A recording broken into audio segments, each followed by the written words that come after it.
Wow, that is bright, isn't it? Wow. Hey, good evening, everybody. And we're just waiting for both connections to connect up here. And it looks like we're live on both screens. We are live on YouTube at the moment. We're live on Facebook. Got a little error on YouTube, so we'll have to see what happens with that. That keyframe frequency thing come back up again. Anyway, we can't fix technology all the time, so we're going to give it a go. Hi, good evening, folks, and welcome back to the page. It's Chris Kerwin here, and we're offering our Sunday night outreach again, our astronomy outreach, the Sunday night astronomy show. We hope you've had a great weekend. As usual, I'd like to welcome back Mike Powell from the PFO Observatory here in St. John. Mike, say hello.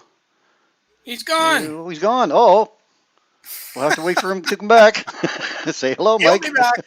He'll be back. He'll be And we have Paul Owen here from the Moon Shadow Observatory. Hey, Paul. Hello. Hey, there's Mike back. Mike. Hey, we missed you, Mike. Boy, I went to introduce you and you took off. It worked well. Anyway, that's good. We're back. Okay, so what are we going to do tonight? Welcome to the last part of our workshops, I guess. The series on choosing the right astronomy equipment. As before, tonight's broadcast might run a little bit longer than usual, but I hope you can stay with us as we have a lot of material to cover again, and we want some time to answer your questions at the end of it. So far, we've talked about optical tubes, the actual tubes of the telescopes. We've talked about the telescope mounts, and we've talked a lot about accessories. But there were a few accessories that we didn't have time to talk about last week, so we'll probably start with that, and then we're going to have a quick look at what I'm calling an astronomy travel bag. When you get out underneath the night sky, it's nice to have the items with you that you're going to require for the evening to make your evening more comfortable. So just a few suggestions of things to bring along with you. Then after that, we're going to talk about a few popular reference books that we'd recommend. And then to end the workshops, a few of our suggested scope packages.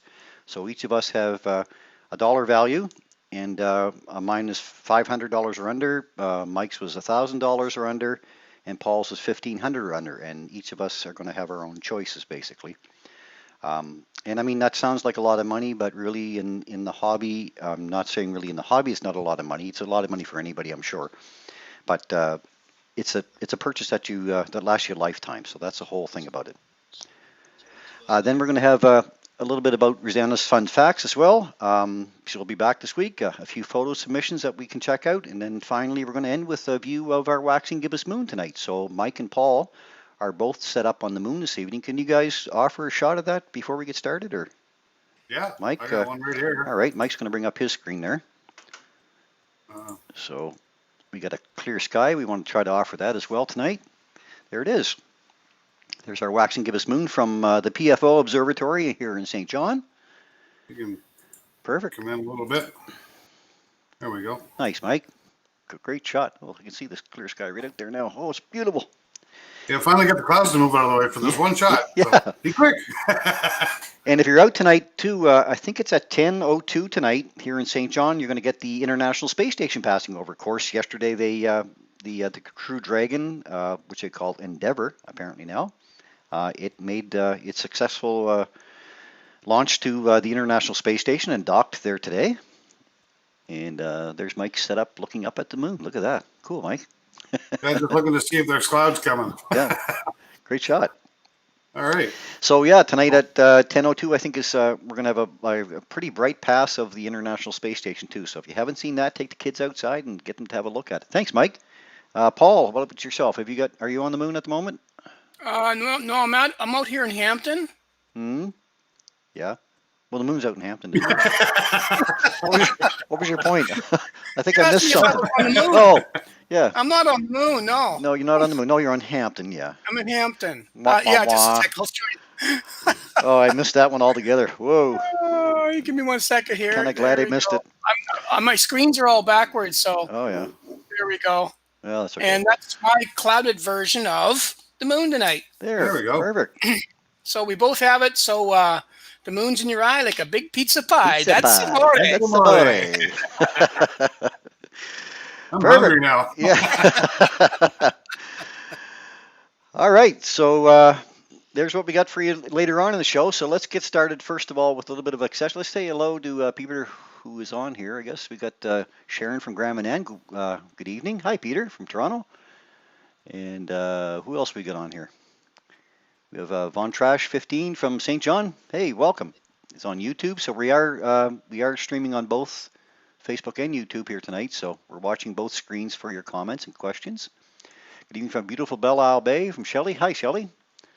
And Tricia has joined us, and Mark and Emil. Hey, who's on first? What's on? Emil says, yeah, yeah. The astronomy comedy hour. Here we are. Yeah. All right. It sure is. Okay, so sit back and enjoy, folks, and remember that this is the live broadcast, so if you have any questions about astronomy equipment, this is the time to ask them. And so let's get started with a talk, first of all, from Mike, I guess, on some finder scopes. That's an essential part of your gear for sure. So, Mike, I'll get you to take it away. I'm going to click on you, both Facebook. You're going to click on me, are you? I am. There you go. Cool. You're focused. Well, obviously, when you buy your scope, it comes with either a finder scope or a red dot finder. And so many people say, well, how do you use these red dot finders? What are they and how do you use them? This is a basic red dot finder that you would see on any given scope, especially even some of the ones you buy from Canadian Tire or the department stores. They are relatively simple. If you look in the center, hopefully it'll show up there. You see a red dot. And that's all you're trying to do is take that red dot, looking through, and you want to place that red dot on the object. Once the red dot is on the object, hopefully when you're looking at the eyepiece, it's there. But you have to sort of reverse things to get it to work properly. Before you go out in the dark with your scope, take your red dot finder, put it on, point to a telephone pole or a tree top that you can pick out, very easily. Look in the eyepiece, line your scope up with that tree or telephone pole, then adjust the red dot finder to put that red dot on the same object. There's an up-down movement on the back here, and there's a left-right knob on the side here. And all you do is just left to right, up and down until that red dot is dead center on that object that is in your eyepiece. And now your red dot finder is calibrated to your eyepiece. So when you do point at an object in the sky, thus the moon, which actually is very hard to find if you don't use a finder or a finder scope that's aligned with your scope, you put the red dot on it and it'll be there instantly. And every object you go to for the night. Now, some people don't like the look of these or don't like to use the store-bought ones that come with the scope, so they upgrade a little bit. This one here I picked up. You can, it's actually made for BB guns or 22 rifles. But again, if you look, maybe you can see the reticle inside there. Now I'm running a little bit of lag, so I can't tell if it lines up or not, but. Yeah, you're actually a little bit choppy, Mike. Am I? Yeah, on both YouTube and Video, Facebook. Yeah, your video is choppy. Okay.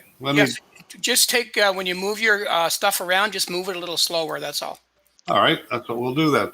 Slow motion. Actually, still a little bit choppy. Not sure.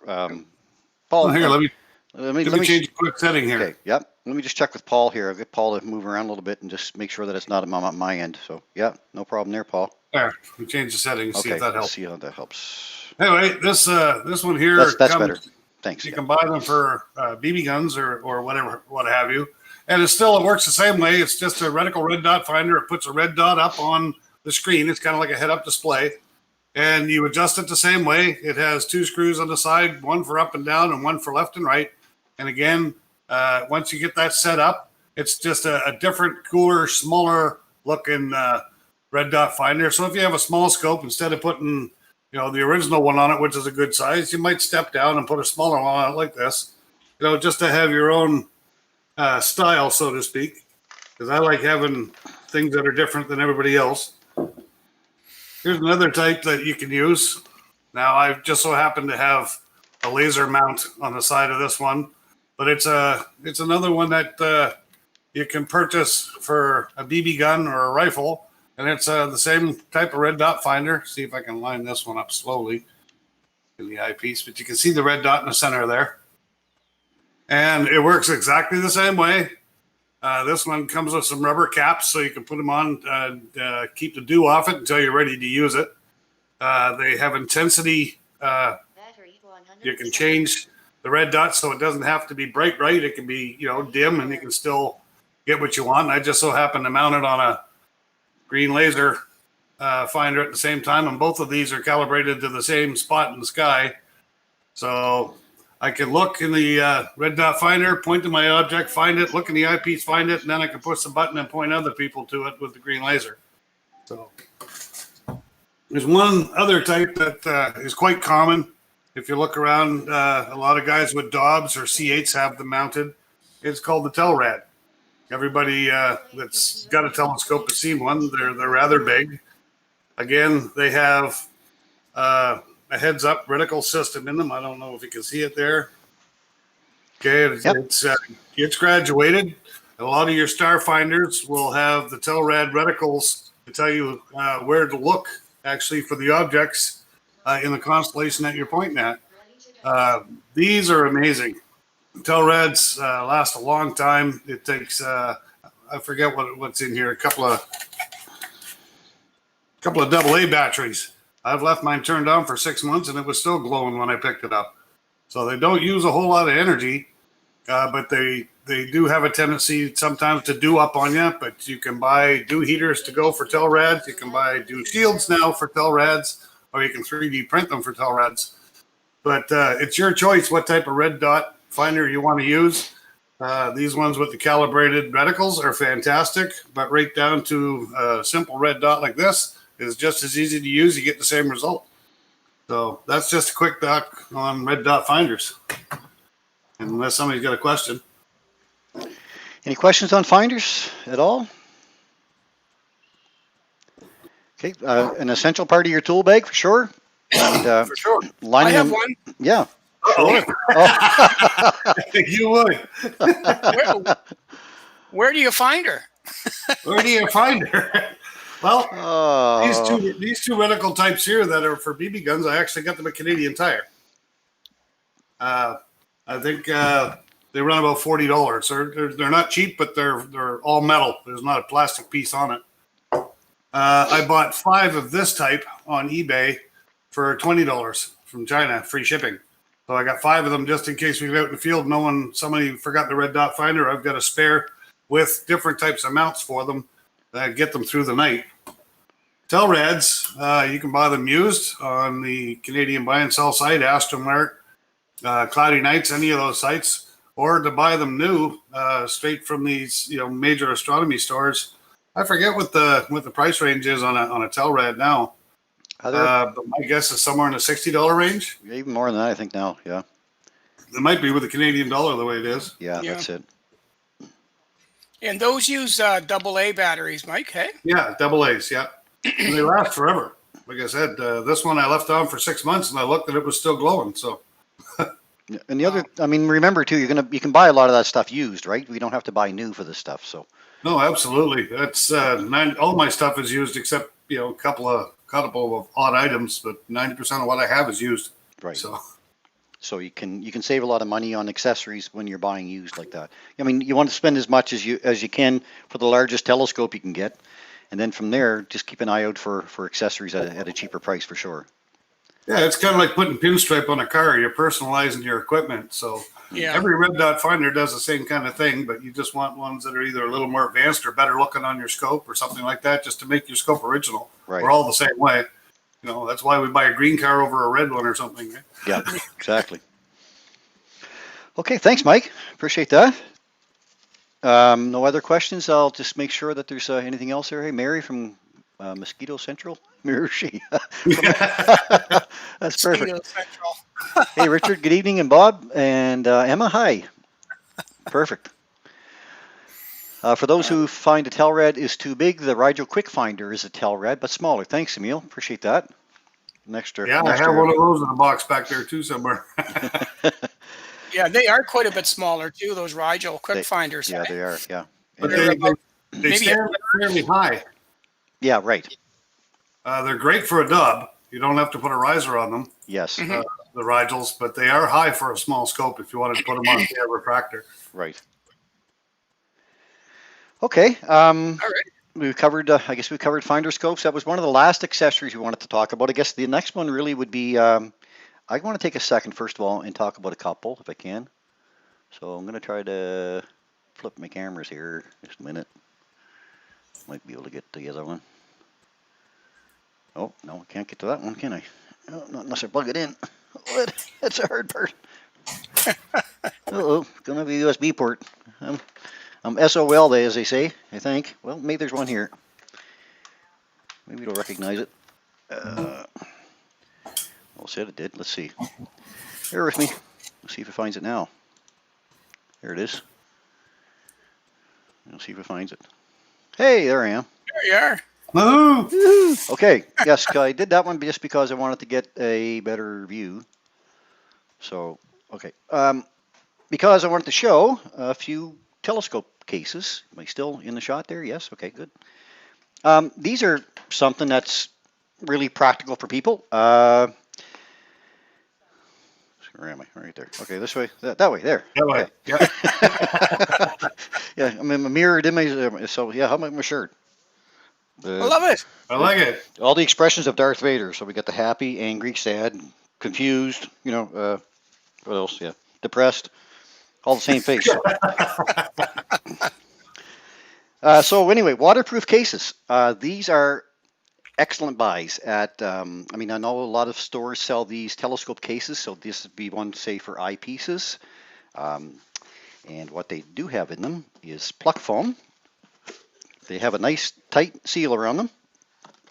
So they're very, very waterproof, but they have a big section of pluck foam and a nice section of pluck foam even in the bottom. So there's 2 layers of it. So I use one like this for my 1 1/4 eyepieces. It's well lined up top as well. They fasten really nicely.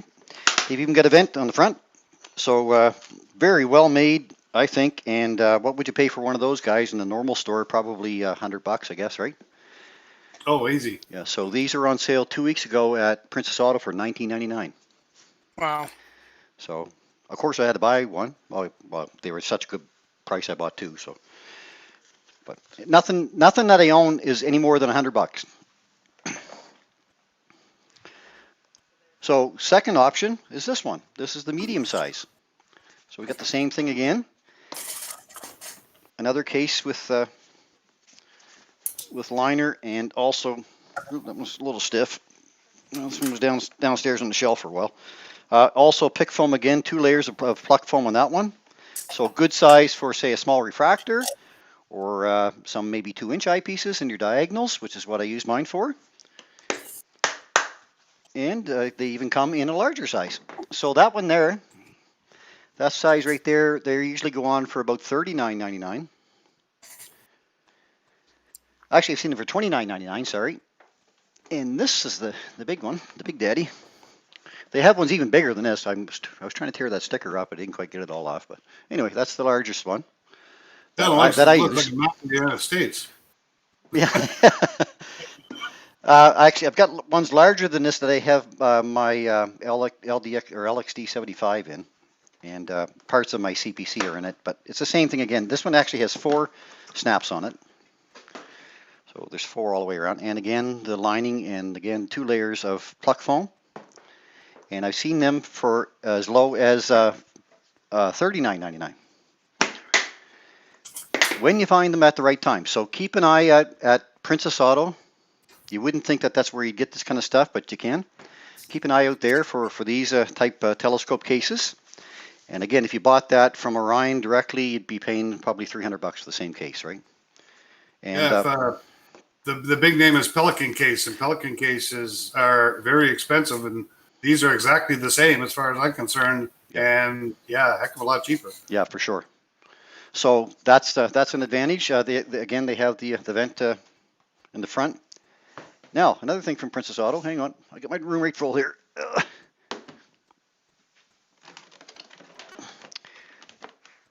These were on sale this week at Princess Auto, and they're like a parts bin. Camera there somewhere. Yeah. Yes, maybe. Yes. No. Oh, Chris. Yeah. Can you press your thing so that you can show you on the screen? Oh, You're not showing up on YouTube, apparently. okay. Just a second here. I'll make sure I'm clicked on that Just one. let me verify that. And I'm on this one. There. Are we back? I'll wait to see Okay. the So leg. we'll wait for the leg. Yep. There you are. There. Okay. You're there. Okay, perfect. Okay, yeah, so I'm clicked on me. So Right. I'll go back Thank over those. you, Andrew. Let me just show those cases one more time then, because they are kind of important. I'll just take a minute. For the ones who missed it, the small size telescope case for odds and sods. I mean, mostly I use mine for 1¼ eyepieces and diagonals, or maybe filters, that type of thing. Some for finders. Again, $19.99 at Princess Auto on sale. Regular price about $39.99. Then we have the medium size one, this one here.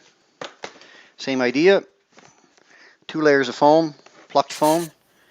Great for, say, a small refractor, or maybe 2-inch eyepieces and a diagonal, or even finders. I have one this size for all of my finder scopes, the different styles, the Telrads and the Celestron one. And then the third one I was showing was the next size up, which is this one here, which actually has 4 snaps on it. Like that. Yep. So that type of design, again, the pluck foam inside 2 layers. This one I think is 18 by 24, I believe, size-wise. So there again, that's nice for a larger scope. Or even all of your accessories might fit in that one case. So, Actually, you can also put a small mount in that too, eh? small mount, there you go, right. Yep. Yep. So I carry all of my my rings and everything from my CPC scope and that, and my 2-inch diagonals and 2-inch eyepieces and everything are in that one, that size. Now, next one I was going to show was this. So those cases, they went from $19.99 to $29.99 on sale. To the third one was $39.99 on sale, and the regular price is like $79 for the large ones. They go on about half price. So keep an eye out on their flyers. Because they do have them on quite often. Another thing that they have on quite often are these. These are the Titan parts bins. Now, of course, you'd use them probably around the house for nuts and bolts and screws or whatever. If you're a technician, you might carry one of these in your service truck. But they make a great assembly for parts, for odds and sods parts. So you just have a big empty base here at the bottom with a couple of handles on the sides. And then from there, we have a top tray that has dividers in it with a nice cover on it, so the dividers can be switched around. You can pull these out and change the positions in them. And you can accommodate pretty well all of your extra pieces that you might have with you. Maybe you've got, I don't know, whatever you got, like laser pointers and rags and all that kind of stuff, cleaning fluids, whatever you've got. They carry very nicely. I use mine. Usually I have one in my vehicle to carry star finders and moon guides and things that I pass out at the telescope. I have a bin like this for outreach stuff. So again, this one was regular $39.99, and it was actually $24.99 this weekend. So pretty good deal. And they last a lifetime. Like, you're not going to have to replace these ones. They're pretty rugged.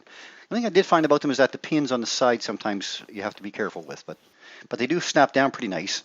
And it all depends how you treat it, I guess, like anything else. But anyway, another good option.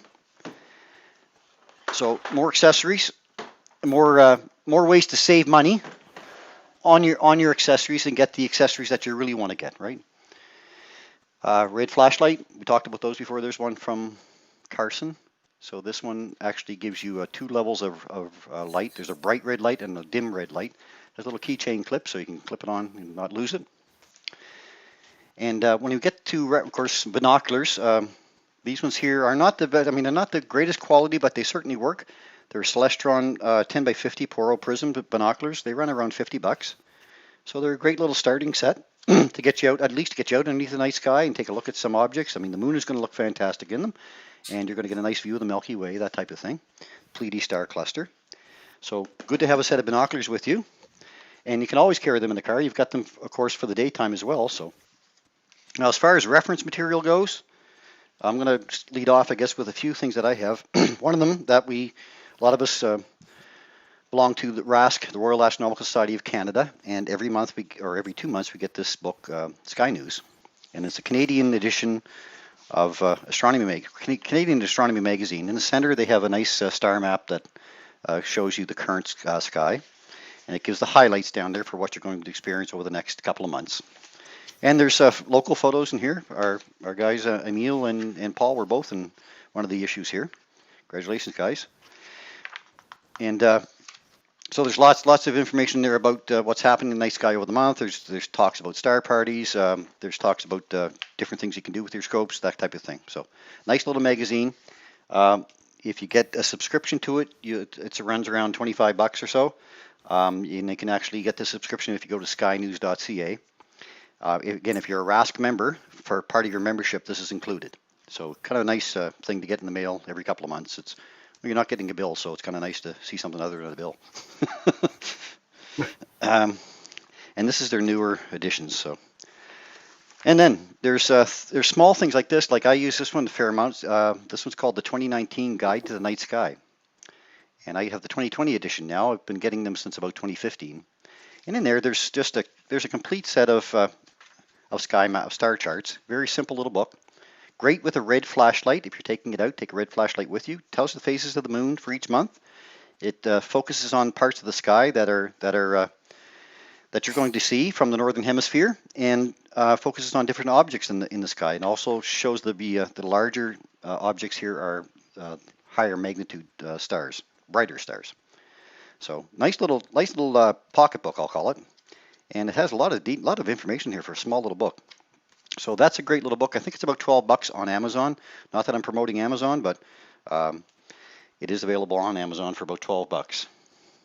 Now, a couple others that I could focus on are this one here, Night Watch, of course. This is the Bible for the guys, I guess, or for the guys and girls that are in astronomy. Night Watch is a book that we all pretty well have gone back to at one point and maybe done some reference on. We probably all started out with it. Lots of nice star maps in here, and they do kind of glow in the dark when you take them out under a red light as well.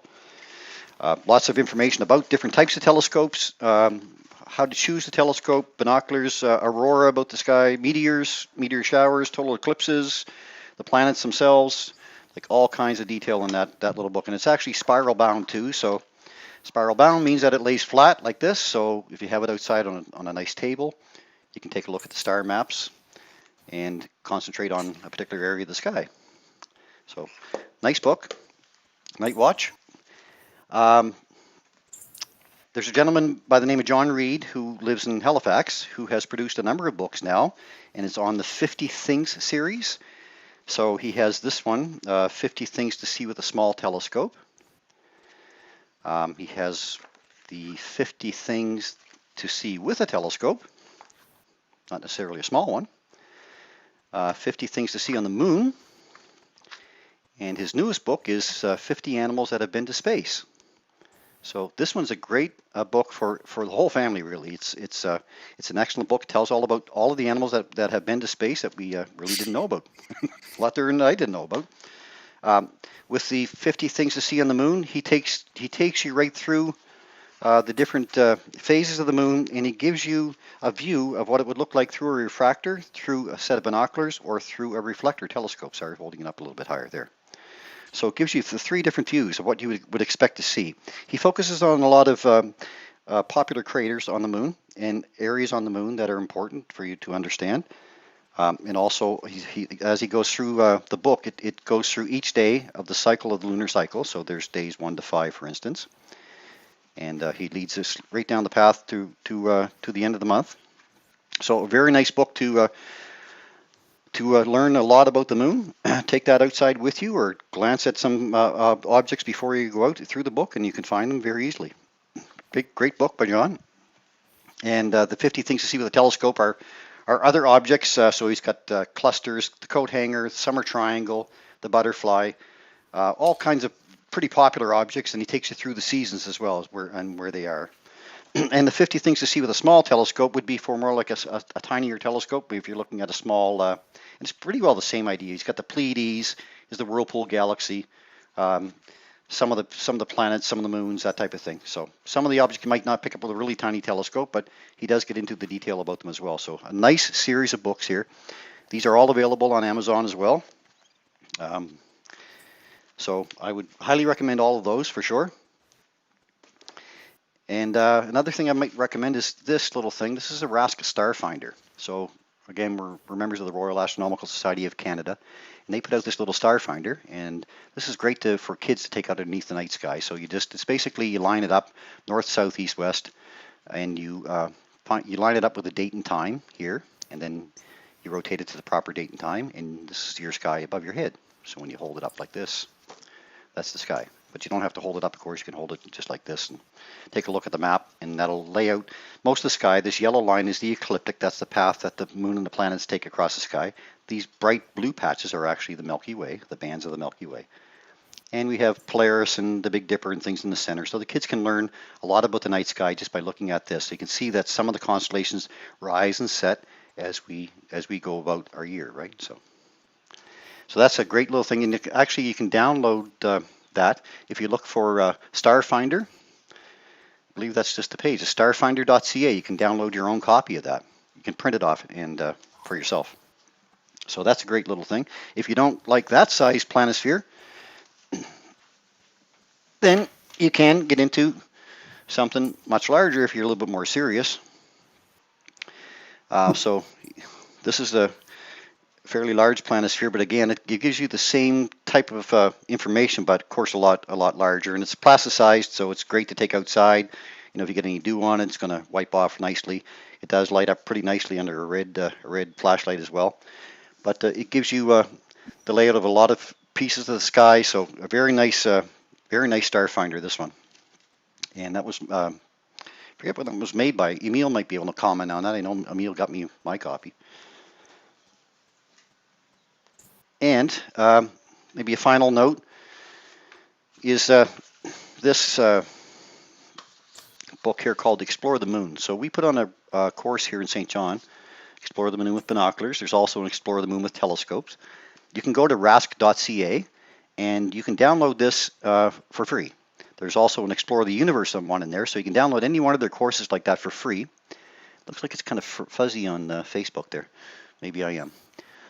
You can download any one of these from their website, and you can all the information is in here. It tells you all the different phases. It talks about features that you'll see on each phase of the moon. It breaks the moon down in pieces, so you'll know what piece that you're looking at on each evening. And then accompanying that is another document they have here, the photographic album of lunar features. So you can download that one as well. And this gets into a lot more detail, of course. So the two of those go together, and if you are a Rask member, and once you complete this, you can take their test basically, or just to let them know that you've done it, and your logbook, have someone basically confirm it, and then you can get a pin from them. So there's a Rask Explore the Moon with binoculars, there's one Explore the Moon with telescope, and then there's the Explore the Universe one. So all free.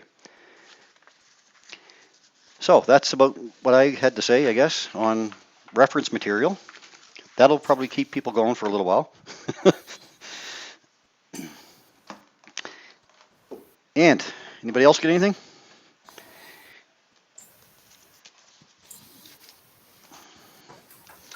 Hello? Hello. Hey. Did it fall asleep? Paul's muted, I think. Oh, he is. Okay.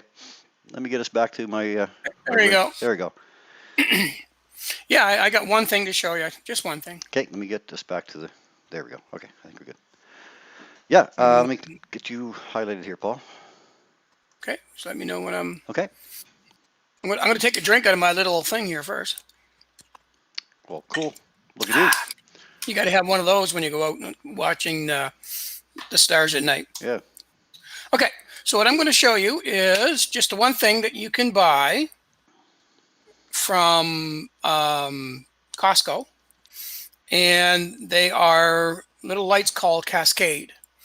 And so the neat thing about these is they're very light. They're easy to carry around with you. They just take 3 AAA batteries in the bottom, So, or AA batteries rather in the bottom. So, and they last a long time because what it is, it's a light, but it's a multiple variety of lights. So all you do is you push the little button on the side, just a sec here, there, and that turns the light on, and then you just simply pull it up, and then you've got your light.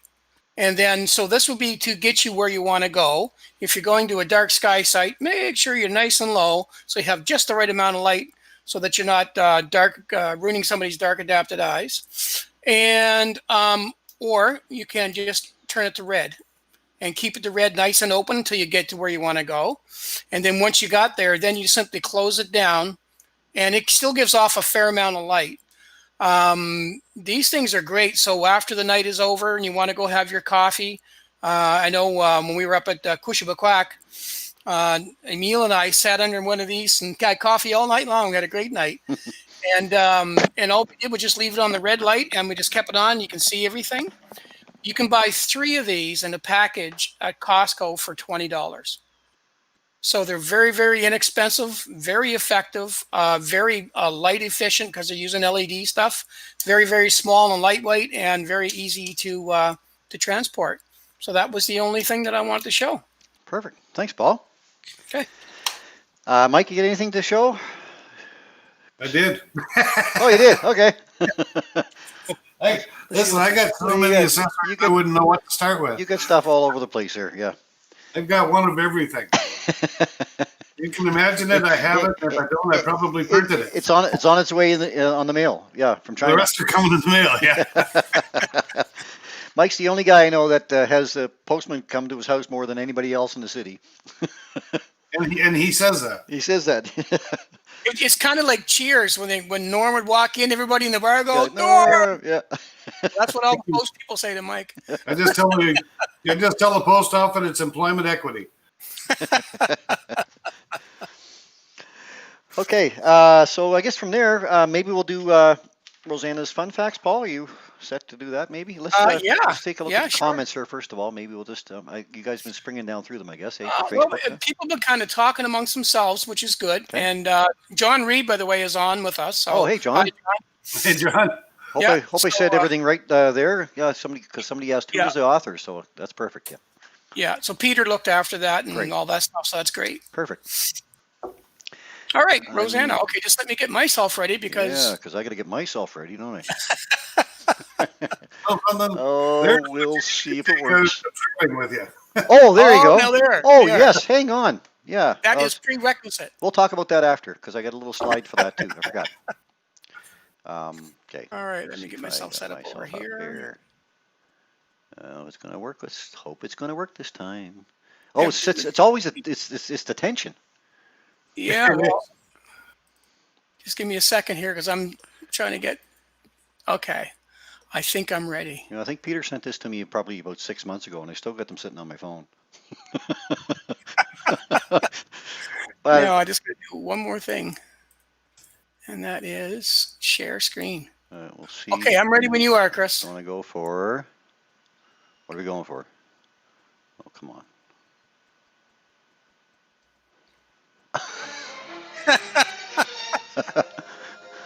It's time for Fun Fact. Hey! Hey, hi Rosanna, welcome back. We're getting good at that. We're getting pretty good at that. You're getting good at that. No, you are. There we go. I gotta click on you here so I get you on both screens, Paul. Okay. Okay, you're set to go. You're good to go. I'm good to go? Okay. So this week's Rosanna's Fun Facts talks a little bit about our friend Elon Musk. And by the way, we had a successful launch this week. We did. Congratulations. Yeah. There's 2 men up towards the ISS. First time in 9 years, I think it is. Yep. From American soil. So, congratulations to them. A successful launch, and the rockets came back successfully, and things are good. So this week's Fun Facts is a little bit about that. So Rosanna writes, as we turned into SpaceX's launch this week, Elon Musk's statement from 2018 of how we will return to the moon within 2 years seems to be even closer to becoming reality. Although only absolutely essential travel is allowed on planet Earth at this time, When non-essential is allowed, there will be 5 places you can go and touch a bit of the moon yourself. Now, let me see if I can get this to work right. Sometimes it works, sometimes it don't. Okay, that's not the right one. Where'd it go? And of course, it's not going to work. Good golly, Miss Molly. Okay, give me 1 second there. Sorry, folks. It's going to get the right picture up. And I'll pop that over there. There we go. Okay, so now, let me get back to this. Okay, so what you're looking at here is actually a sample of a moon rock. So at the National Air and Space Museum, there's a lunar rock on display. It's called sample 70215, which was brought back from the Apollo 17 mission in 1972. And what sets this rock apart from many others collected by NASA is its large amounts of titanium and other uncommon elements. As far as moon rocks go, this sample is fairly young. Its age is about, get this, 4 billion years old. Wow. 4 billion years old. Most people have never seen nor touched something so old. So when Rosanna visited St. Peter's Basilica in 2006, every person was encouraged to touch the foot of St. Peter's statue. And that was my other picture right here. There's St. Peter's statue, and there's his foot. And you can see how centuries of pilgrimage have worn away the foot. So you can see how the foot's actually worn right down there. So at least if a piece of 84 moon rock wears down from human touch, there's still a much larger, a much bigger piece to take another sample from. So the other places you can go to touch a moon rock, specific 263 is at the McMillan Space Center in Vancouver, here in Canada. Specific 287 is at the Saturn V Center in Cape Canaveral in Florida at the Kennedy Space Center. Specific 238 is at the Space Center in Houston, Texas. Specific 286 is at the Universum Museo de la, it's in Mexico. Good try. And if you wish to purchase a moon rock and have lots of cash, Sotheby's have a large auction in 2018.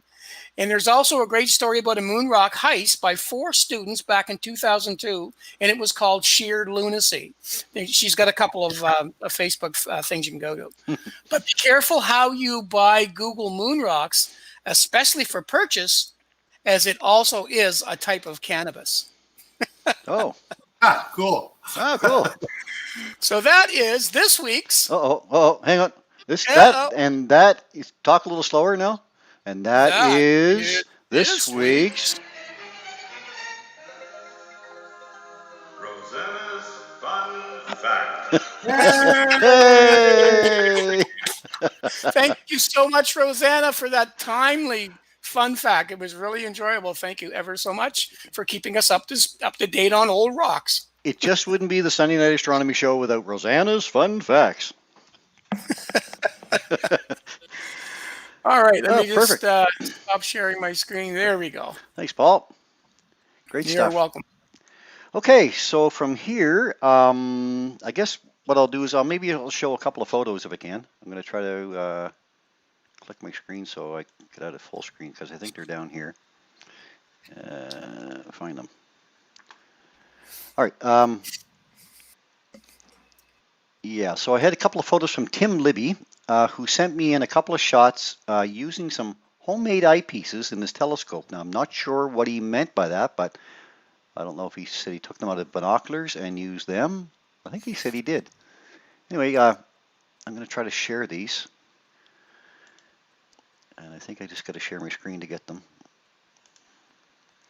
I think I want to share this one. And I'll just drag them over. So maybe this will work. See where it ends up. There we go. So there's Saturn. Can we see that okay? Yeah, nice capture, Saturn. Must have been early morning because Saturn's in our morning sky right now. Oh, there it is. Get it? I got it now. Oop, there it is. Okay. Oop, there it is. Good shot. And we've got very nice. one here of Jupiter, I do believe, too. There's Jupiter. I'm not sure what size. I'm not sure what size reflector telescope he was using. I think it's around a 4-inch, maybe. Tim was down at Oak Bay with us, Mike. Okay, yeah. Yeah. Hey Chris, could Yeah. you click on your screen so we stop slipping back everything when we talk? Oh, sorry. Yeah. Didn't know what I was doing. I thought when I shared. Okay, maybe not. There we go. I'm gonna get this over this side, and I'll have to minimize this one just a sec, Paul.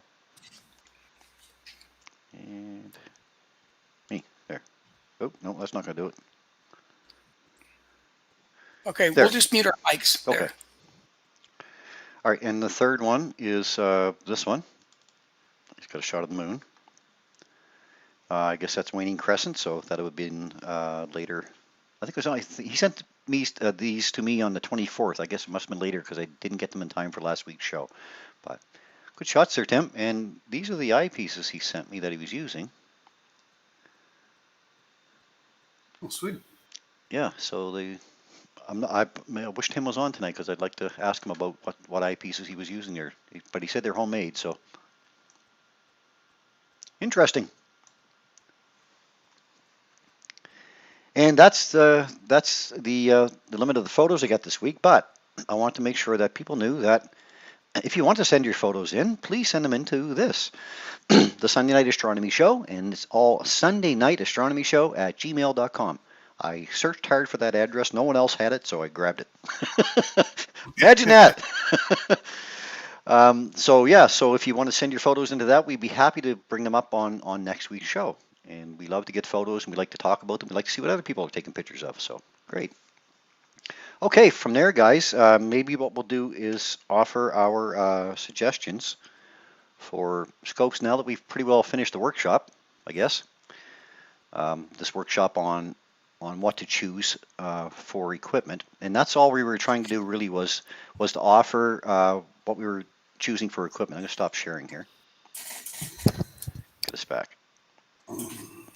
Okay, and I think I'm okay over here. So there. Everybody back? Good. We're back. Okay, so let me get the full screen here. Yeah, so what we did was I asked the guys and myself to, I guess, just to take a look at a few options for you if you are considering purchasing a telescope in the next little while. So what we wanted to do through the last few weeks was to cover optical tubes, which are the tubes, of course, these pieces. And the different styles we covered were the refractors, the reflectors, and the SCT style scopes. Then we talked about mounts, the manual type of mounts, the Dobsonian style mounts that just swing back and forth and up and down. We talked about EQ mounts. We talked about Alt-Az mounts on a tripod, and computerized go-to mounts. And then last week we spoke a lot about accessories, the different types of accessories, from dew heaters to dew shields to eyepieces to diagonals, finder scopes now, and all that stuff. And now this week we talked about reference material. So it was all leading down the path to possible selections. So what if I had $500? What would I spend it on in astronomy gear now that I've been in, the hobby, I guess, for about 15 years now. And I've kind of chosen out a couple that I would look at. Mike has chosen his for under $1,000, and Paul has chosen his for around $1,500, I guess. So shall we kind of reveal, guys, and talk a little bit about them? Sure. Okay, so maybe I'll go with the $500 ones that I was kind of looking at. So there's a few options here. Here's one of them, and that's the 8-inch Dobsonian reflector telescope. So an 8-inch Dobsonian reflector, is it popping up on, oh, hang on, that's not popping up on that, hang on. I'm not sharing my screen yet. What do you share my screen? This one, share, now I'll bring it up. There, I see it on both YouTube and Facebook now. Okay, so an 8-inch Dobsonian reflector, so that's, yes, my choices are all Dobsonians. Imagine that. Cygnus. Yeah, that's a good joke. I'm going to click on here, and okay, so the reason I choose Dobbs is because they're the simplest. I find that anybody can use them. It simply rotates back and forth and up and down. So this allows you to find any object in the sky. It rotates on a base here, so that whole base turns around like a lazy Susan, and maybe a lot of people don't know what a lazy Susan is anymore, but it rotates on bearings basically, and then the tube moves up and down in alt mode. Here you've got your eye. This is where your focuser sits, and your eyepieces, and your finder scope is sitting here. It looks like a big package, but it does come apart to fit in your vehicle. An 8-inch scope is going to allow you lots of light. So this is what we call a light bucket, right? It's a long tube. Your mirror sits down at the bottom end down here. Your small secondary mirror sits up at the front. Light gets collected down and bounces off your primary mirror, which is concave. Focuses back up to the secondary mirror and then comes out at a 90-degree angle here to your eyeball. So this end is open, of course. This price at $610 on Astronomy Plus. This is a company out of Montreal. They used to be right around $400, but that does say that he'll price match guarantee as well if you find anybody else in the country that has one a little bit cheaper. There are other places to shop. As we talked about, Canada Astro Buy Sell. Go to that website and you look at the very top of the page and you'll see the number of astronomy stores in Canada, and there are a number of them. But I mean, the price has gone up because the Canadian dollar is dropped so low. You know, that's why these have gone up. But $600, and you get a couple of eyepieces with it. You get the finder scope with it, the complete package. Otherwise, you're going to spend some money on accessories down the road, but you don't need them right off the bat. I mean, this would certainly last you for a long time before you have to even consider accessories. And again, accessories can be reference books, or maybe you want a couple of different eyepieces, or you know, a different finder scope. There can be lots of options for you. But this is a good general all-around scope, a good scope for a beginner. What the Dobsonian does to me is that it forces you to learn the night sky. It's not going to point to an object for you. You're going to have to know where they are. It sounds tough, but it's really not. I mean, we all can find the moon. We can find bright Venus right now because, I mean, well, it's setting quite a bit, but we knew where Venus was the last few months because it was just bouncing out in our western sky. Then if you go to a program like Stellarium or pick up one of these star charts, one of these small books, you can, or one of John's books there, you can find a lot of other objects just by star hopping or finding your way around pieces of sky.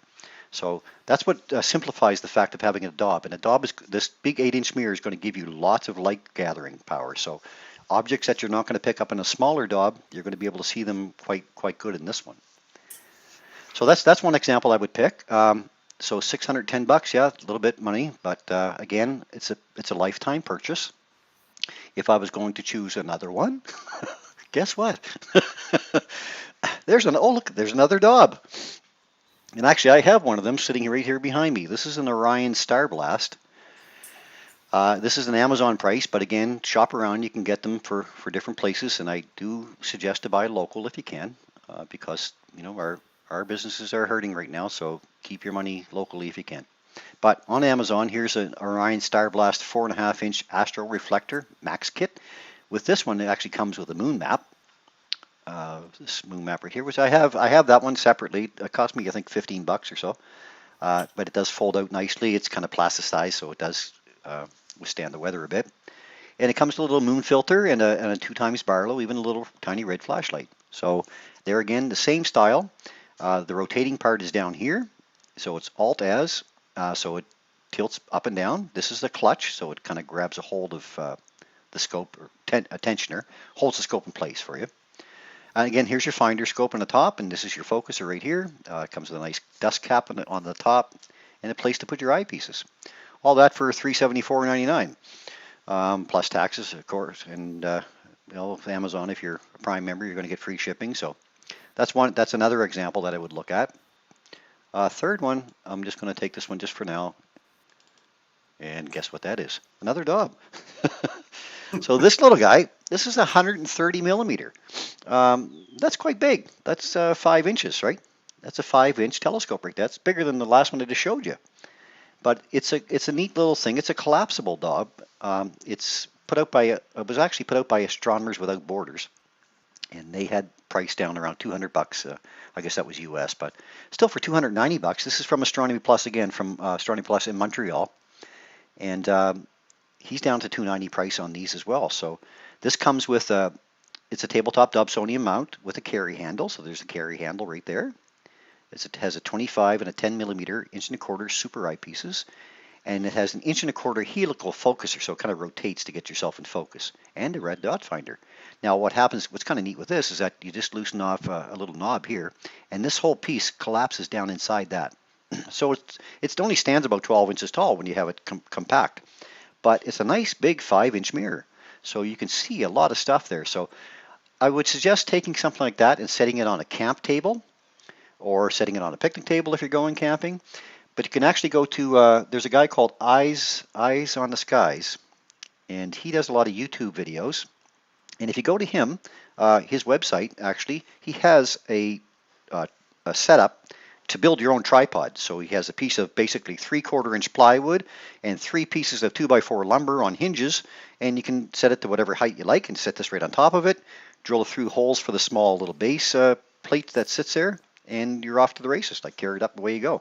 So this is a really nice, quick grab-and-go telescope. You want to go out quickly, take a look at the moon. Hey, look at the moon's up now. Grab that little scope, set it outside, and take it. And I've offered a number of Facebook Live videos through a little scope just like that, this little Orion one behind me here, and have got good reviews on it. So they do offer a nice, crisp view for sure.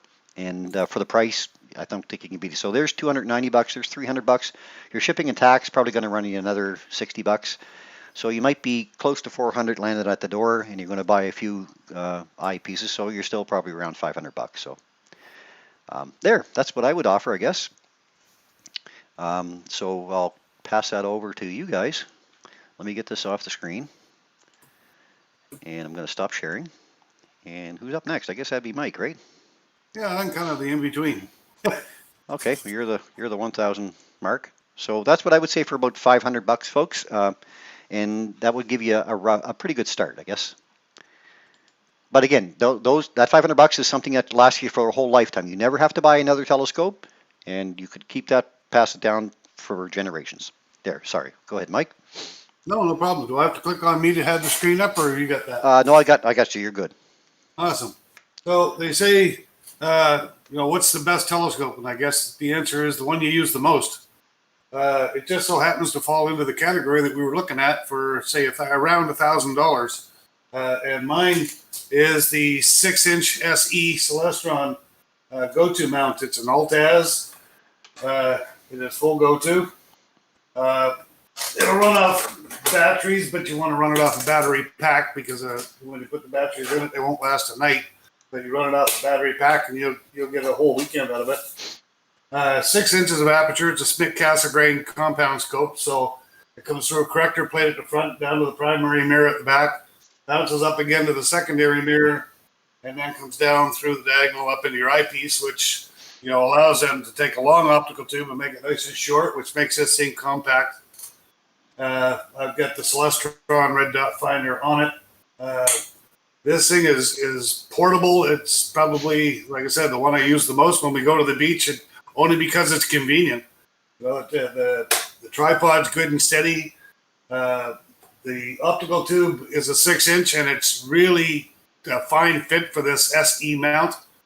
You can get the 8-inch, which is bigger, but I think the optical tube pushes this mount to a limit for if you want to do any kind of photography for visual. It's great. This little setup is a handy little setup put together. The Smith Cassegrain on a single arm Alt-Az mount, full go-to. The extra accessories you can buy, like a GPS to put on it. That just saves you a few extra pushes of the button when you're getting set up. You can change out and put on your own red dot finder or scope or whatever you choose. A nice dew shield on the front to keep the dew off it for your viewing. The other option I like about it is it accepts a 2-inch visual back and 2-inch diagonal eyepieces. So it's versatile that way as well. If you start out with 1.25", you can upgrade to 2-inch and put the 2-inch on it. So it's quite a flexible little piece. To buy them new, they run in the vicinity, I think, around $1,000, maybe $1,050, maybe $1,100 at the most. buy them used. You can still get them for $800. Some of them I've seen even online for $650, and they are a fantastic little go-to grab and convenient scope to run around for the price range of around $1,000. This would be my choice. Like I said, Chris is a Dobb person. I'm a Smith Cascade person. And, the flexibility of this little scope is impressive. It gives really good views of deep sky, and you get really good planetary views. It gives you a little bit of everything. It does nothing fantastic, but it does everything well, as far as I'm concerned. So if you were looking in the price range of $1,000 and you were to come to me and say, what would you advise? This is definitely one of the scopes that I would probably advise someone to look at purchasing. They're a great scope, a small package, and you'll be satisfied with it for sure. So, thanks, Mike. Excellent. Any questions on what Mike had to say there about the little Celestron? I'm going to see if one of you guys, maybe when we're done at this part of the talk, if one of you guys might be able, because I get too many windows open, and I can't seem to, if I open up more windows, it's going to pop up on the screen here in front of everybody. But if you could open up maybe AstroBiCell, just so we can show people the AstroBiCell site when we're done here, just so people know that they can go there, and we'll just show the telescope source at the top. Either one of you guys, if you would, that'd be great. yeah, I can get it up. Okay, perfect. So Paul, I guess we're down to you now. Let's take a look at if you had $1,500 bucks. There you go. Here we go. I'm going to bring you in there. Here you Yeah, go. actually, it's funny. I was talking to you, and I wasn't getting a response, and then I said, maybe if I speak a little louder. No, I'm just kidding. I was muted. Oh, you were. It's kind of like yelling at somebody on TV, isn't it? Well, sometimes we like it when you're muted. Me too. It's kind of nice. I can say things you don't know what I'm saying. I know. Okay, well, actually, what I want to start with was Canada-wide Astronomy by Cell. Okay. So I'm going to share my screen. Great. Oh, have you got it? Okay. Yeah, and share screen. And I think it's this one here, share. Okay, there. Can you see that? Yep. Okay. So what I'm showing you here is the website for Canada-wide Astronomy Buy and Sell. And the reason I'm showing it to you is there's two reasons. Now, the first one is I see a lot of people are asking tonight, where can I get this and where can I get that and so on and so forth. And there's a number of places that you can buy things. Amazon, yes, you can buy them. You can buy lots of stuff on Amazon if you want to. Personally, I prefer and choose to support local retailers as much as I can because they need the business, especially now more than ever. And so there's two ways that you can buy it. The first one is if you look at this Canada-wide Astronomy Buy Sell, on the very top, most of the Canadian retailers are right there. So for example, if I wanted to look at Astronomy Plus, which used to be Lire La Nature in Montreal, I would just simply click on it and it's going to take me right to his website. And then from there, I can look at virtually anything I want. All of these retailers have very comprehensive websites.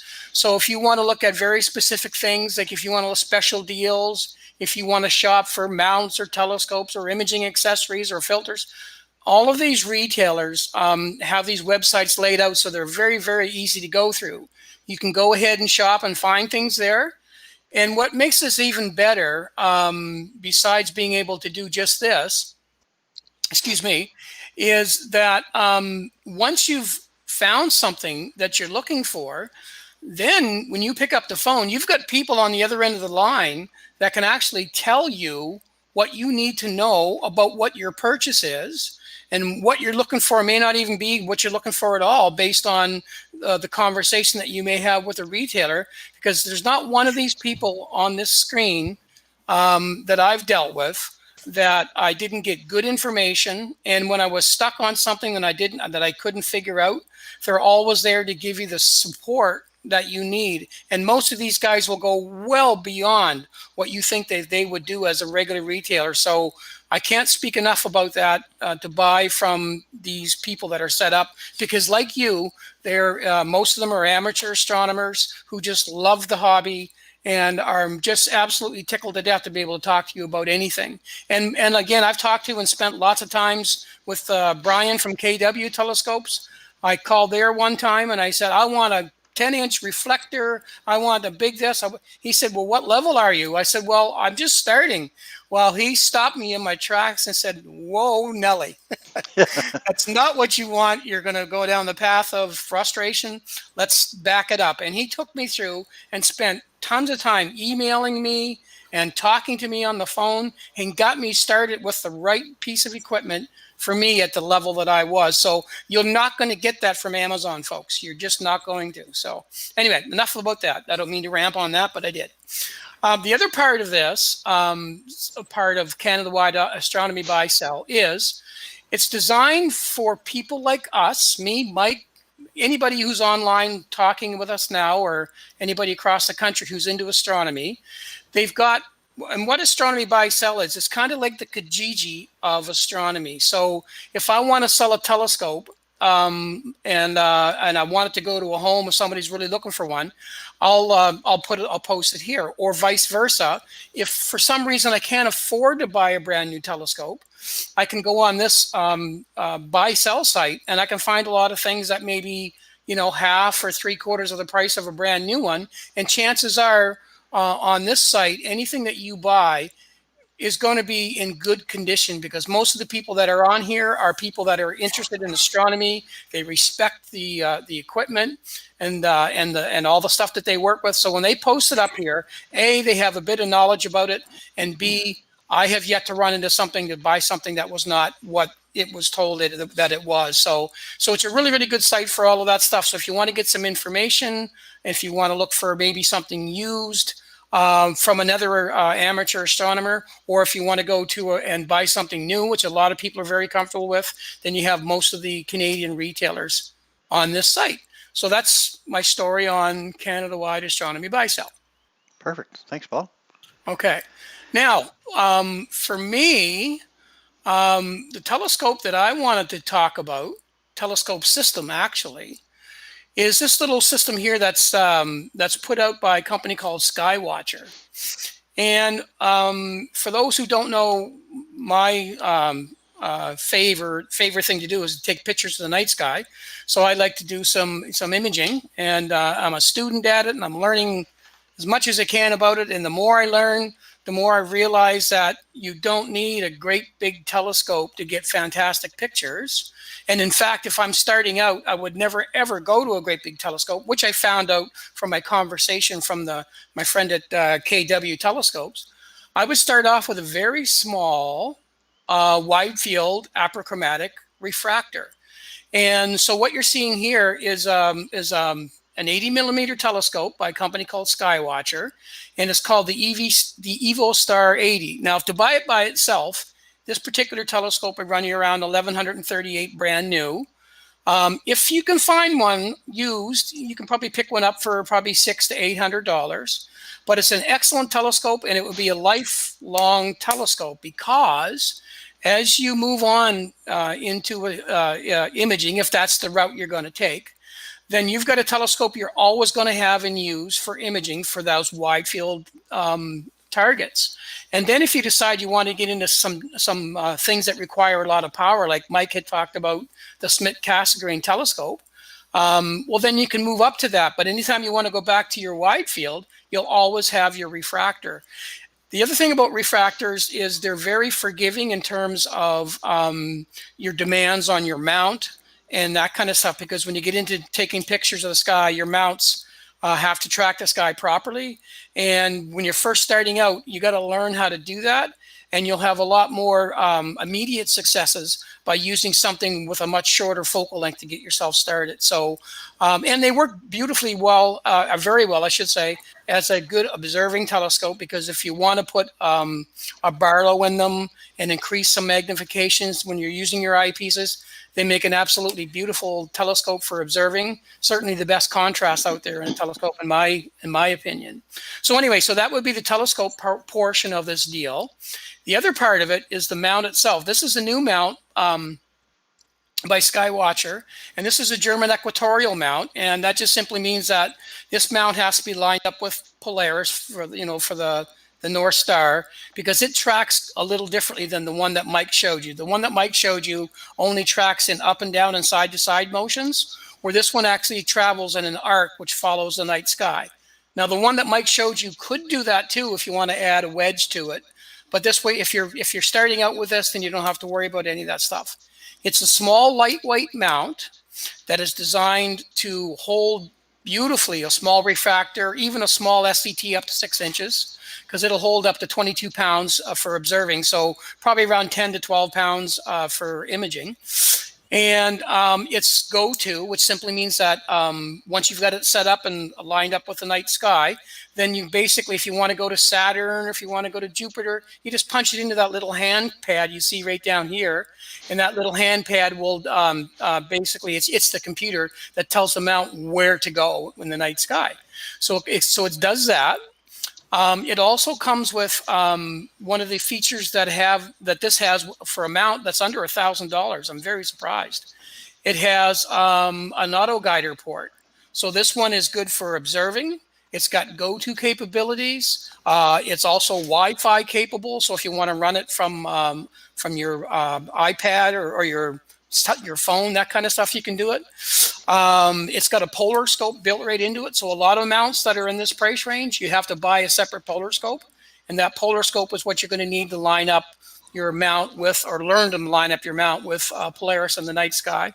So it's a really nice, lightweight, great package to start out in astrophotography. So if you don't mind spending $19.99, that's going to give you pretty much everything you need. You're still going to need some other accessories, but it's a good solid foundation that you keep for a lifetime, and it'll work very, very well for you. Now, if you can't afford, say, quite that much, but you do want to jump into this, then of course go back to the Astro Buy Sell site, and then you can go online again to the used portion of that site and have a look around, and you may find one for, a package like this you could probably pick up for $1,200 or somewhere thereabouts. So keeping you under $1,500 if you buy it used. If you buy new, it's going to be a little better than $2,000. But an absolute perfect, in my estimation, starting package for somebody who wants to delve into astrophotography. Great, thanks, Paul. Yeah. So I'm going to unshare my screen, and there you go. Were you going to say something, Mike? Or? No, it's perfect. That's nice setup. Yeah, beautiful setup. Okay, well, that's our choices, folks. I guess each of us have our own preference. I know. Again, in my world, it's all manual scope because I like to encourage people, especially beginners, to learn the night sky first. I mean, that's another key too, is to get outside with a star map of any type and just sit there in a nice, comfortable chair. Comfortable chair. Forgot. Yes. Okay. Hang on. Let me get my other file up here. So I wanted to talk. Oh, and while you're looking for that, Chris, yeah? I want to mention too, we were talking about this the other day, the three of us, and you should always allow in your budget, if you're buying a package, an extra $50 for a pair of binoculars, because you should always have a pair of binoculars with you when you're going out, whatever it is that you're doing. Because if you're going to image, well, if you're actually in the process of doing that, well, you got a lot of time on your hands when you're taking your pictures. So if you got a pair of binoculars, you can absolutely enjoy the night sky. If you're trying to find something or you're with somebody else and they're not looking in your eyepiece and you are, pass them over the binoculars and they can enjoy the night sky at the same time that you're looking at some things. So perfect. I didn't copy the file from one computer to the other, so I can't get it right now. So that's typical. Okay, so what I was going to mention, and maybe I can even mention it next week, doesn't matter. Underneath the night sky, a few things that you can take along with you to make yourself more comfortable. So I would suggest one of them being a nice camping blanket. Also, of course, a nice reclining, comfortable chair if you can. If you're just going to go out and take a look at the Milky Way or take a look at the night sky at all, and you're going to try to find your way around some of the constellations. A nice star map, again, like even the smaller ones, they'll get you started. But yeah, I'm not clicked on myself here. Here we go. Yeah, these ones, this style here will get you started. And of course, the ones that are in the Sky News magazines will get you started. If you're out looking at the moon, grab a hold of John's book there, 50 Things to See on the Moon, and get you taking a look at parts of the moon that way. But when you're out there, one of the big things to be comfortable is to make sure that you're comfortable. And if you have a telescope at all, just give me a second here. I'm flipping back and forth to things here. I know. I'm trying to get the best options. So let's go to this camera. And back here again, I think. Okay, so I don't know if I'm going to be able to show this or not because it's kind of low. But I have what we call an astronomer's chair here. And I guess this would be another accessory. This one folds up nicely like this. Guess you can kind of see that, but when it opens up, I might have to tilt the camera down a little bit to get it, but that's the base of it there. But the cool thing about it is that the seat adjusts for different heights. So all you do is lift up the seat. It has some brakes on it, which are pretty well wore out now because I've had this chair for 15 years now. I can't believe that. And what it does is it grabs very tightly. So if I had it in that position, if I can lower my camera, maybe I can. Yeah, there we go. I know I can't see my head, but that's about it. So that's one position of the chair. So if I'm up nice and high, or I can snap it up, lower it down a bit, back down again, and there's another position. So you have lots of possibilities with it. It actually has a footrest too on the bottom of it. Back here to the camera. Has a nice footrest on the bottom, and actually it's a musician's chair. So if I was going to sit and play guitar, for instance, I could set my foot on the step on the bottom and play away. And of course, once you call it a musician's chair, it's about half the price of what you call an astronomer's chair. So when you buy it from a musician shop, you're going to pay half the price of what you're going to pay for an astronomy shop. This one I got out of New York, but they are in Canada now. There's a supplier in Canada that has them. It's very lightweight, very comfortable to carry, and very comfortable to sit on. There's a nice angle on it. And the idea is having an adjustable chair because when you're using something like the Dobbs Telescope, the large one I have back here, you're going to be at different heights. And the idea is to get yourself comfortable. The more comfortable you are, the more you're going to enjoy your evening. So nice warm blanket. Bring along a nice warm beverage, like Paul had shown here, his little light. I have the same kind of thing. A nice little red light to light your way. I would suggest bug spray, especially in our area. Yes. Those little critters can really get in your eyeballs and your eyepieces and all over things, and they will drive you away. Like you'll have to go sit in your vehicle sometimes, depending on where you are. But of course, yeah, bug spray is another good one. So a nice comfortable chair like this if you can, or even just a nice folding out lawn chair if you're looking for a meteor shower or you're looking at the Milky Way. Again, bring along a set of these, always handy to have. So that's just some of the things I would suggest for making comfortable viewing under the night sky. Again, a warm beverage, nice blanket, nice chair, bug spray, red flashlight, star map, set of binoculars, you're good to go. Nobody will look for you until the morning. Guaranteed. Guaranteed. Thermocell. Thermocell. Oh, yes. Yeah, Thermocell. I can talk about that next week. Yeah, Thermocell, I highly recommend. I have one, and I wouldn't go without it now. I mean, bug spray is one idea, but I recommend the Thermocell much more. They do work. And back my camera here. There we go. Yeah, the Thermocell is great for city use and country use, as long as you're not in a windy area. But if you're in a windy area, usually the flies and mosquitoes are gone anyway, right? So if you're sitting still, the Thermocells they come like a little lantern now, like this. And all it is it's a little butane tank that sits inside, and there's a small pad that sits on top of that. And what it does is it heats up the pad, and the pad lets out an odor that is the chrysanthemum flower. Simulates the odor of a chrysanthemum, and bugs hate it.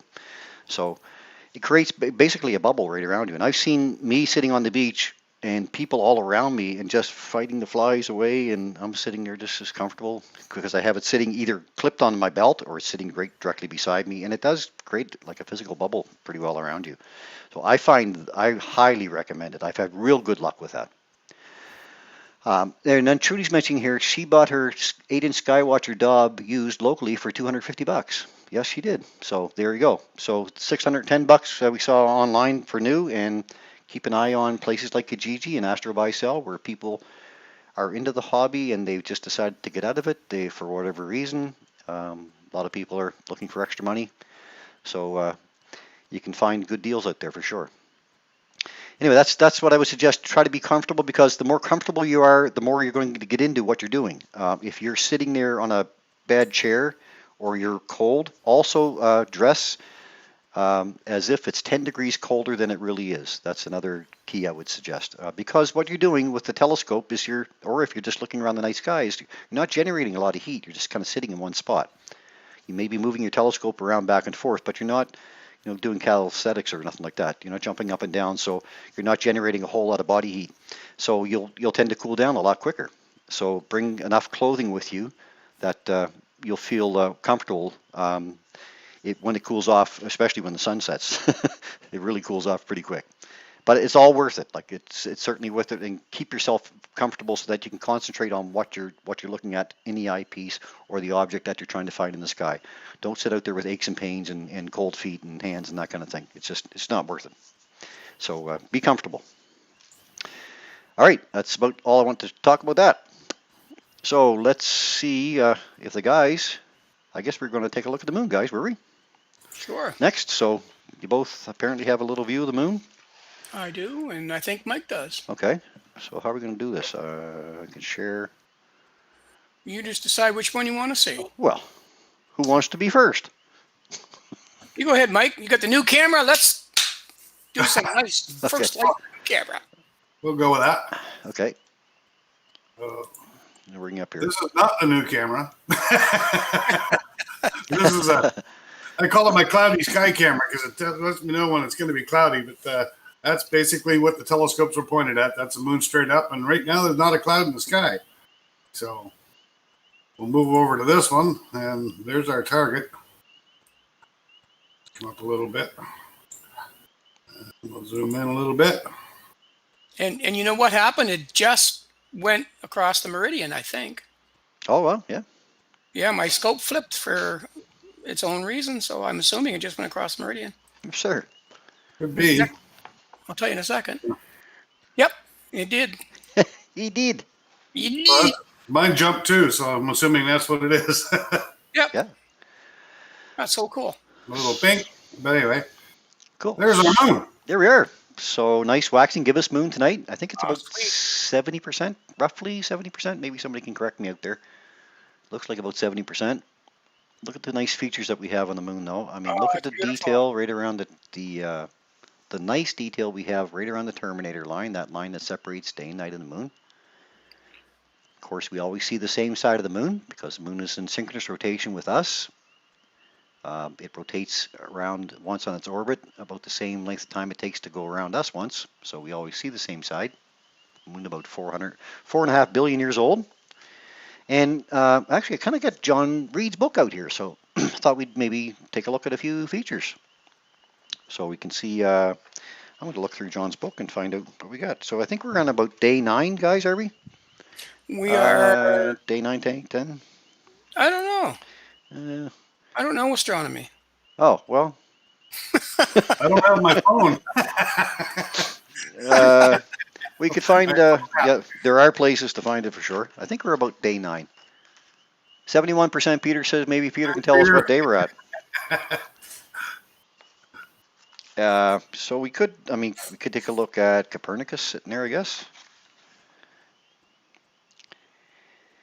Let's see where John calls up Copernicus. I know he does. I'm sure he does. Sure, I knew you could. You could. Ooh, that's crisp. I'm trying to find it. There's Copernicus crater, number 34, page 57. Let's see what he has to say about Copernicus there. So do you want to bring it? Can you bring it a little bit closer in Copernicus? Actually, we've got sinus iridium up there. Plato up there at the top. We could talk about Plato as well too. Right here? That's Capern. See if we can get closer. See, Eratosthenes is sitting there too. There, let's look at Eratosthenes first, right below the Apennines. Eratosthenes. Let me find him. He's in here. He should be right. So he wouldn't be on day 9 to 13. There's Archimedes, Alps, Alpine Valley. I'm just flipping through the book here. Too bad John isn't on there. He might be able to tell me what page we're on. Eratosthenes. Let's find him. Come on. He does talk about him, because I was reading it. Do you want to keep Copernicus, Lunar M, Plato, Apennine Mountains, Hadley Rill, Centerline Crater. It's going to be down by the Apennines, and so page 43. Let's see if I can find him there. I talk a lot to myself. Yes. You notice, eh? And you answer yourself too. I That's do. really Pat myself on the back the whole bit. good job. Thanks, yeah. The Apennine Mountains. So look, the Apennines are right there ahead of Eratosthenes. So the Apennine Mountains, John says, also known as the Montes Apenninus, form part of the wall of the Sea of Rains, Mare Imbrium. At around 600 kilometers long, it is the largest mountain range on the moon. Some mountain peaks reach a height well over 8 or 5 kilometers. For comparison, Mount Everest is almost 9 kilometers high. These mountains formed about 4 billion years ago during the impact that formed the Imbrium Basin.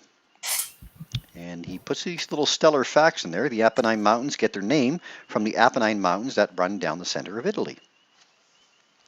So that's what I say about that. Yeah, I guess they're about 600 kilometers long. They have something like 6,000 peaks in there, something like that. Wow. 3,000 mountain peaks, sorry. Lunar V, Lunar X have already passed by, right? That would have been a couple of days ago. Yeah. Yeah, they're gone. Okay, so we could look at Hadley Rill there. I'm just trying to find the notes I had on this there because I liked Eratosthenes. I know we had it in here. Damn it. Archimedes is sitting there. So Archimedes, how can I get you to point to it? It's right there on the screen. Just use your finger there, Mike. Yeah, right there. There it is. Sitting in the center there. Okay, so we've got Copernicus and we've got Eratosthenes, and then above Eratosthenes, right? And no, that's Plato. Let's go to Plato. Come on, where's my notes on Plato? Plato crater. Hey, 52, page 52. Here we are. I'm just reading from John's book here. So Plato up there in the top right-hand corner, right there. Nestled in the Alps Mountains, Plato was a very prominent crater, about 101 kilometers across. Plato's defining feature is that its floor is dark and it's nearly featureless. Only a few small craters are visible at high magnifications. Look closely and you'll see a triangular formation on the western wall. This is a section of the crater wall that broke off and slid inward. In geology, this type of formation is called a massif. The crater was named for the famous Greek philosopher Plato, a man who lived about 2,400 years ago. Plato's work, along with his teacher Socrates and his student Aristotle, set the stage for the process we now know as science. Plato established a school and called it the Academy, which formed the basis for the term academia. There's Eratosthenes. Right on the next page, called Librarian's Crater. That's what he calls it. So right at the bottom of the Apennines there, before we get to Copernicus. Nope, down, just follow that right down, keep going, follow that mountain range right down. Down where? Down the other way, to your left. Go up. Yeah, there, right there. There you go. Right there. That guy. Go up, yep. At the southern tip of the Apennine Mountains lies this deep crater 59 kilometers across. The crater is over 3.5 kilometers deep, and its floor remains in shadow for a while after the Terminator crosses the crater around the lunar day 8. Once fully immersed in sunlight, on day 9, you'll see a prominent central peak and terraced walls. So I suppose if we could zoom in on that, we'd probably see the peak in there, because we're pretty well around day 8 right now. I don't know if we can get that, Mike. I don't know. We'll see. There's right there. Yeah, you can see the peak. It's pushing it. My poor little scope. There's a thump in there. There it is. So Eratosthenes, that was named after him. It's a name for the Greek mathematician and astronomer who first determined the circumference of the Earth.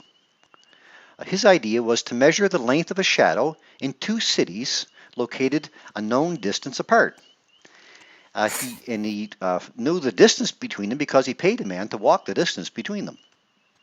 He used a city named Cyan, where on summer solstice the sun is directly overhead and casts no shadow on a vertical rod.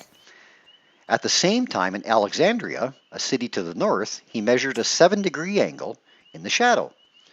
So knowing the distance between the two cities and the difference in the shadow's angle, Eratosthenes was able to calculate the circumference of the Earth to within 10% of the accepted value.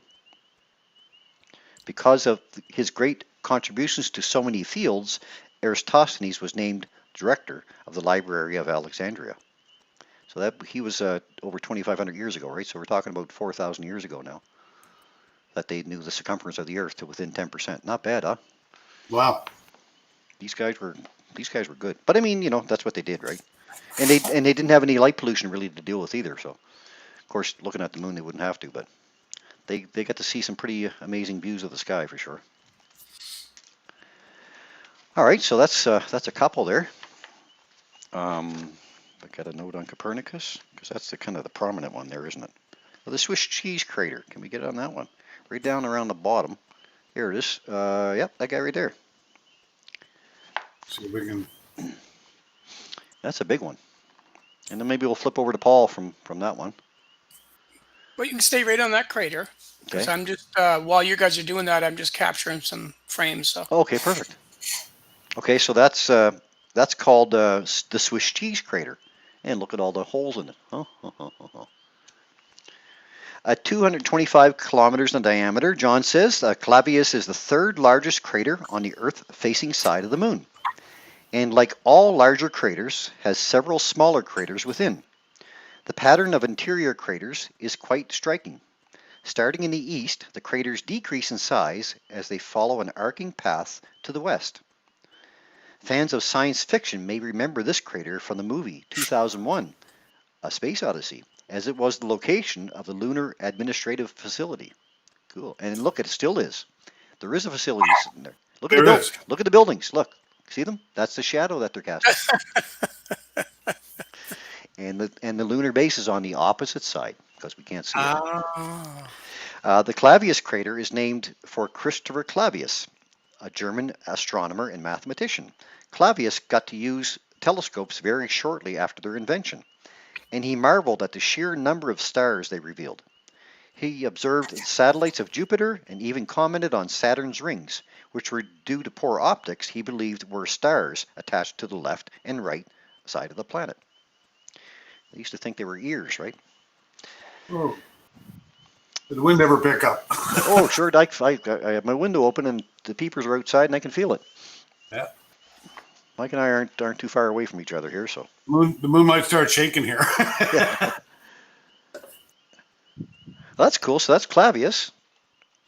And I'm just reading from John's book here, this 50 Things to See in the Moon. So as you're picking up different parts of the moon, you've got a nice, here we are in day 9, I guess, of the lunar cycle. And he has some nice things to take a look at. Oops. All right. Well, day 10, I guess Peter says. Thanks, Peter.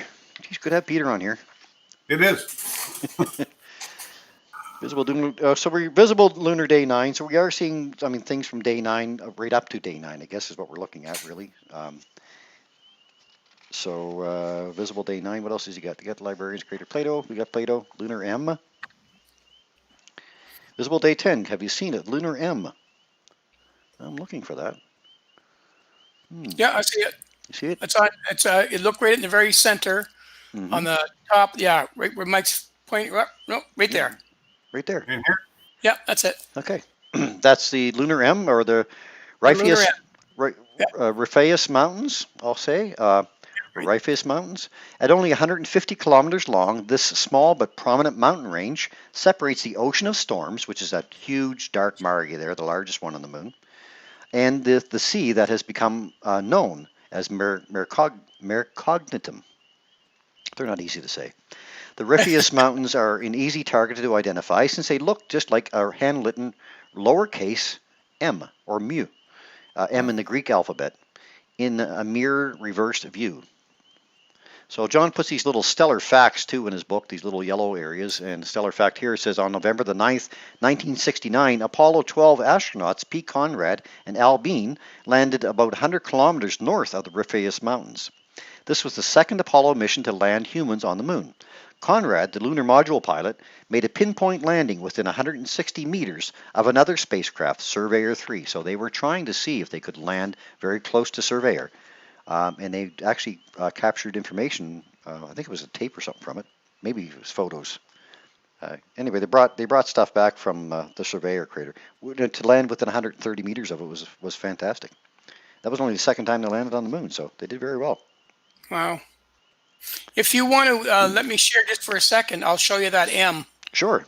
Just a little bit. It's a little bit brighter. That's all. Mike, I'm just gonna click off of you here. Get on to Paul. Folks, I don't know how we're doing online here. We're just poking around here, so we're not gonna be too much longer. But we're glad that you have stayed with us anyway. There's that M right there. There's the M. I'm starting to get some clouds, but it's very much very prominent. Much M. Yeah. And as those clouds pass, it'll brighten. There it goes. Now you can see it. Perfect. Yeah. Look at that. Yeah. It's cool. Right on the right day. It's a cool feature. Why don't we look at Copernicus there, Paul? Maybe while we're right there. Yep. Copernicus, of course, that's a nice bright crater. I mean, it's a very visible crater from now right through the full moon, of course, and right down to third quarter, I guess, as it's waning gibbous. I mean, it's very prominent, easily visible from Earth with binoculars. Crater Copernicus produces some of the brightest rays on the entire moon, second only to Tycho. However, when Copernicus is viewed on day 9, when close to the terminator, as we are now, the rays are barely visible. Instead, observe the central peaks and the terraced walls. So that's always a tough one to get in on, I know, and to get cloud there, but it does look fantastic, even from the shots from the spacecraft that's orbiting the LRO right now. It can get some fantastic photos of Copernicus. You're seeing fleeting moments of the 3 peaks that are in there. Right. Yeah. The central peaks. Yeah, that's 100 and I forget how wide that one is. Is it 110 kilometers? I have it really bright so you can see it in there. I'll see if I can. The crater is named for Nicholas Copernicus, the Polish astronomer and mathematician, who famously placed the sun at the center of the universe. Before Copernicus, the geocentric model had Earth at the center. Well, good for Copernicus. Yeah. All right, now I'll stop sharing and Mike can put his back up. Okay.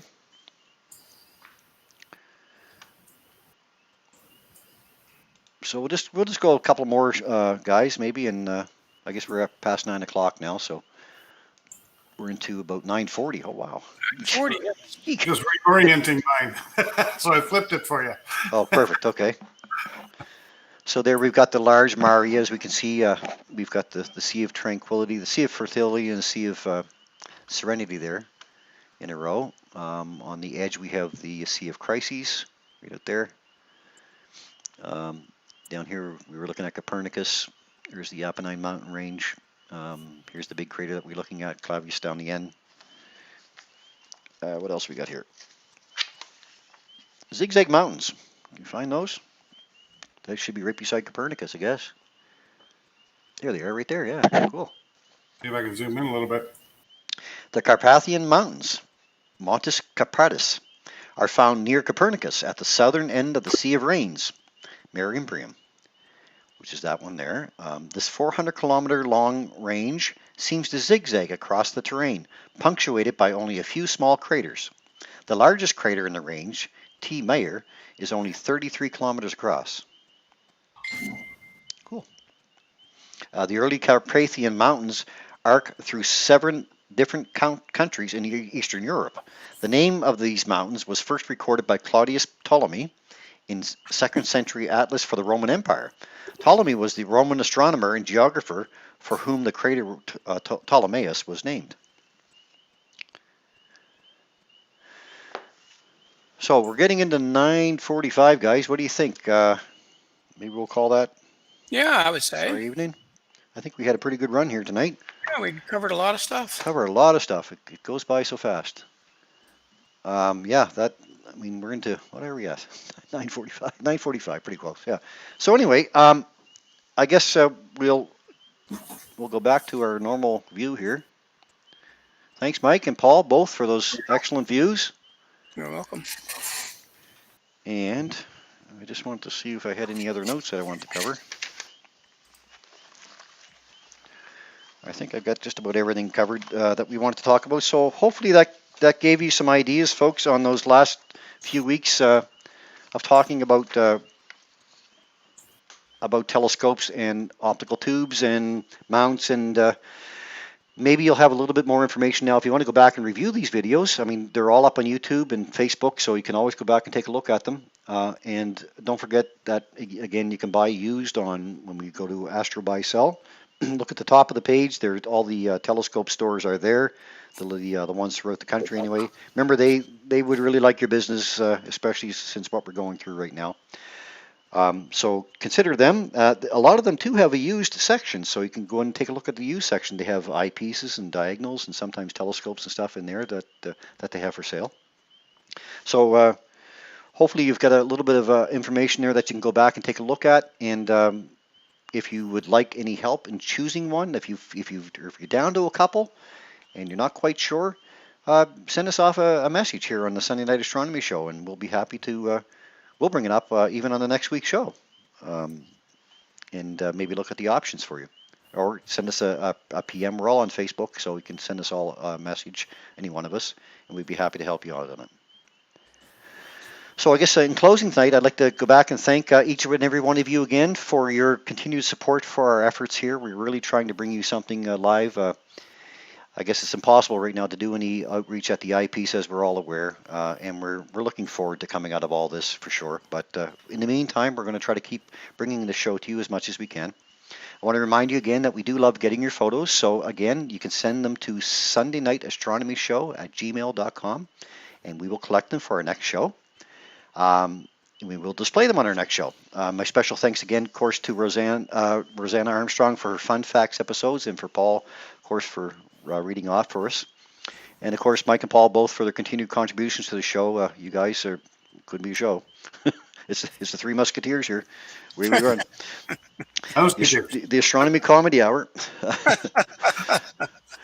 I would also ask that if you enjoyed the content here tonight, please consider giving us a like on YouTube if you're on YouTube, or just maybe just a little like here on Facebook. And if you are on YouTube, maybe consider subscribing for us. Also, I would like to ask you that you share with your friends and family too, if you could, that we are live here every Sunday night.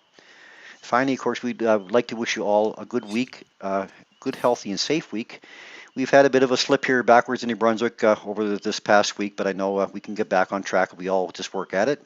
I'm really looking forward to finally sharing the views again from my favorite location at Saints Rest Beach. So let's get in shape here, folks. But in the meantime, I'm very glad that we have this program to be able to keep in touch with everybody.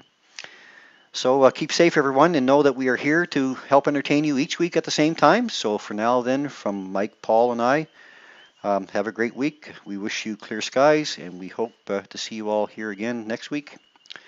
And as we like to say, guys, keep your scopes.